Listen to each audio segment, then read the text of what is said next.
Hello दोस्तों, तो स्वागत है तमारो अमारी गुजराती कुकिंग चैनल में। तो अहीं हूँ बनावानी छूँ वटाणा अने बटाकानुं एकदम चटपटू टेस्टी शाक।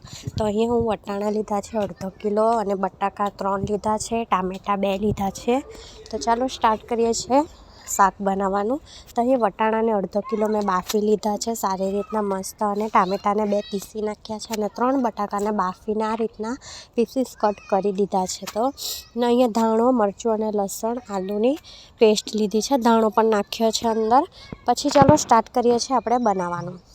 तो अहीं तेल गरम मूकी दीधुं छे। तेल गरम थई गया पछी आपणे जे धाणो, मरचुं अने लसण जे हाथथी वाटवानुं छे, पीसवानुं नहीं, ते तेलमां फ्राय करी लईशुं सारी रीतना। थोड़ीक वार पछी आपणे टामेटा पीसेला नाखी दईशुं। टामेटा तमे जेटला एड करवुं होय एटला करी शको छो। पछी अहीं हूँ बधा मसालाने पाणीमां बोरी नाख्या छे। आपणे तमे कई पण रेसिपी बनावो तो बधा मसालाने आ रीतना तमे बोरी नाखो तो सारो टेस्ट आवे छे। अने ते मसाला नाखी टामेटा पहले टामेटानी पेस्ट नाखी दई, पछी आपणे बधा मसाला अंदर बोरेला हता ते टामेटामां एड करीने एकदम फास्ट गैस करीने आपणे सारी रीतना एने चारवी लईशुं। थोड़ीक वार पछी आपणे वटाणा अने बटाका नाखशुं अने 5 થી 10 मिनिट सुधी सारी रीतना आपणे उकाળી लेवुं, ताकि टामेटा आपणा सारा चढ़ी जाए। टामेटा अने बधुं चढ़ी जाए पछी उपरथी आपणे नाखीशुं लीलो धाणो।